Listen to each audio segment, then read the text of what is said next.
Do you remember the first video game you fell in love with? Mine would have to be The Legend of Zelda: The Wind Waker.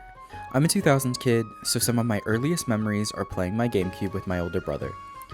One of my earliest memories is getting Wind Waker for my birthday when I was a little kid. This game is still easily one of my top 3 Zelda games, and one of my favorite games of all time.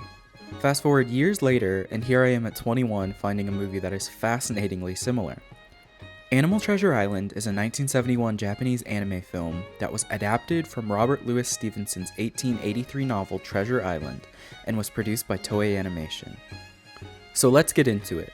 Here is everything that I found while watching Animal Treasure Island.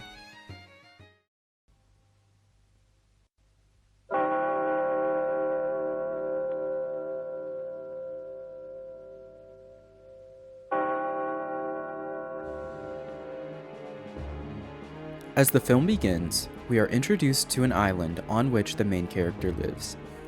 As the pirate ship docks during the night, we see that the town is desolate, as everyone who occupies it is likely asleep.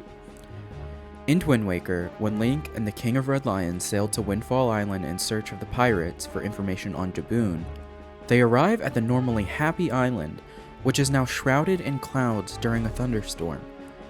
Like in the film, it's dark and dreary outside, with all of the island's inhabitants remaining indoors. In both works, the pirates are raiding the island on a desolate night. Back in the film, we see the pirates enter the island's port city on a rowboat from the main ship. These pirates are actually large pigs. They share a resemblance to the moblins from Wind Waker and were likely design inspiration. We continue on to meet Jim and his mouse friend Gran, who work at the island's inn and are also taking care of the innkeeper's infant Babu while the owner is out. Jim, the main character, is this film's equivalent of Link, and Babu is Errol. Unfortunately, I don't really see a resemblance of Gran and anyone in Wind Waker, but if you've seen the film and think there is, feel free to let me know in the comments. As the film continues, Jim and Gran acquire a map to Treasure Island, which all the other pirates are after. They set sail in a tiny boat made from a barrel. Now obviously, both works have their main characters sail in a boat. However, I did find it interesting that Jim and Link both sail in small boats, Jim's being a barrel while Link's is the King of Red Lions. In this sequence, they come across a large whale and dolphins swim behind the boat.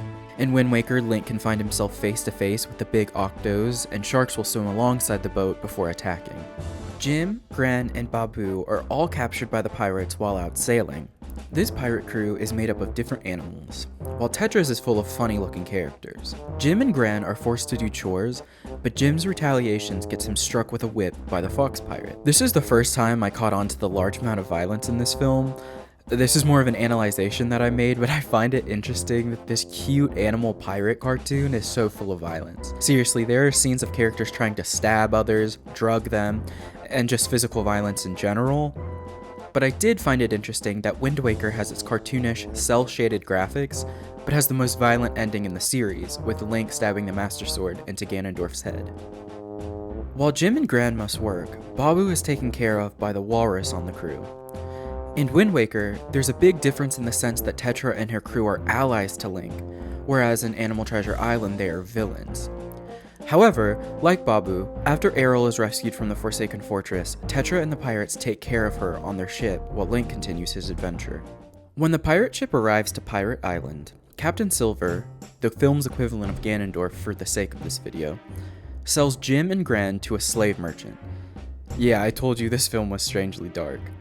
Jim and Gran are thrown into a prison cell where they meet a young girl named Kathy. Kathy being Tetra or Zelda's equivalent. At the beginning of Wind Waker, during his visit to the Forsaken Fortress, if Link is spotted by the watchlights, he's thrown in a similar cell. Kathy and Tetra both initially come off as cold-hearted and stern, but across the span of both titles, the girls form a stronger relationship with Jim and Link. Once they've escaped from their imprisonment, Jim and Gran break into a building shaped like a large bomb from the ceiling. During the same stormy night on Windfall Island as I mentioned earlier, Link must sneak into the island's bomb shop. He sneaks in through the back roof and eavesdrops on the pirates from above, just as Jim and Gran do. Kathy then helps Jim and Gran escape the pirates' meeting in the bomb-shaped building. Like Tetra, she carries a flintlock pistol for self-defense.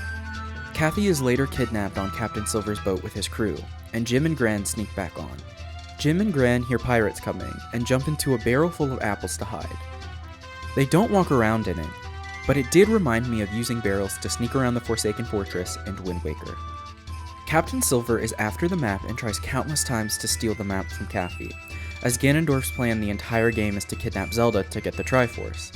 After several other shenanigans while en route to Treasure Island, another pirate ship of pigs shows up, chasing after Captain Silver's. These pigs' outfits are literally the same as Nico's from Tetris Crew, just with the bandana and shirt colors being swapped.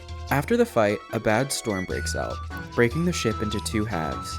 Jim, Gran, Babu, and the Walrus on one, with Kathy, Captain Silver, and the rest of the crew on the other. Jim's group washes up to shore on Treasure Island and make their way towards the center.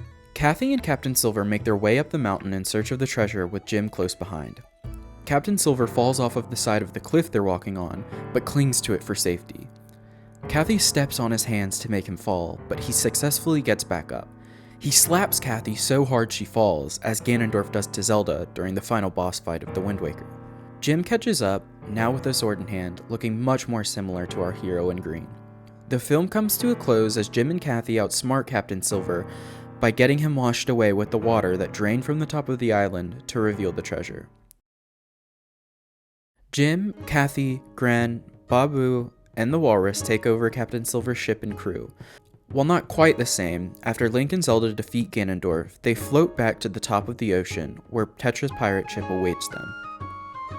Maybe I was reaching with some of these comparisons, but I couldn't help but notice a lot of similar themes, or blatantly similar scenes between the two works. Wind Waker will always be its own story to me, as I've grown up with it and played it more times than I can count, but it was really cool to see something that holds so much similarity to a game that I already adore. Thank you guys so much for watching. If you enjoyed this video, please give it a like and comment, and please subscribe. I would really appreciate it. I'll see you guys next time.